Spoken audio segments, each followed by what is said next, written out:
Last month, President Trump expanded his travel ban to 6 more countries effective later this week. The new countries include Kyrgyzstan, Myanmar, and 4 African nations. One of those is the continent's largest economy and its most populous country, Nigeria. Officials justify the ban on the basis of national security concerns. As the Washington Post reported, they say that each country has gaps in its security protocols surrounding travel that expose the United States to terror threats. But that argument doesn't really make sense. As the Cato Institute found, no one born in Nigeria, Myanmar, Tanzania, or Eritrea, 4 of the countries, have been responsible for a single terror-related death on American soil between 1975 and 2017. And if the administration were really worried about lax security, it would ban all visas from these countries. But it's only targeting permanent immigrant visas, leaving temporary visas from those countries untouched, which suggests that something else is going on here. Last year, when Trump unveiled a new immigration plan, White House aides told the Washington Post that Trump wanted high-skilled, well-educated, English-speaking immigrants who could assimilate easily and give back to the country. That's an understandable wish list for any world leader, but if that's what Trump wants, he should know that Nigerian immigrants, who make up the largest group of sub-Saharan African immigrants in the United States as of 2017, check all those boxes. They are some of the most educated immigrants in America.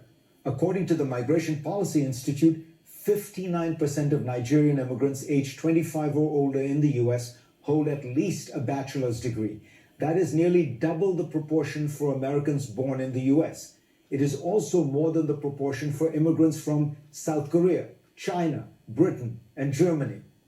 And Nigerian immigrants tend to work high-skilled jobs. 54% of them are in largely white-collar positions in management, business, science, and the arts, compared to just 39% of people born in the U.S.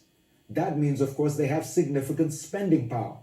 According to a new report by the New American Economy Research Fund, in 2018, Nigerian immigrants in the United States made more than $14 billion and paid more than $4 billion in taxes. And the Nigerian diaspora around the world sent back almost $24 billion in remittances in 2018, contributing to a Nigerian economy that is more dynamic than many people, including maybe Trump himself, realize.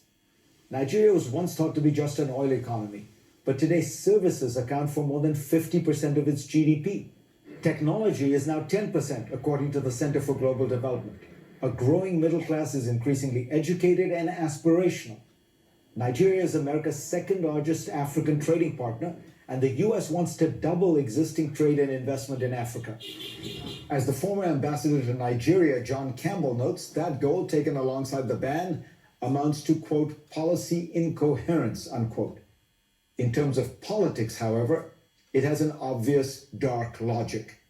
Trump has often made it plain he doesn't like immigrants from poor countries filled with brown and black people.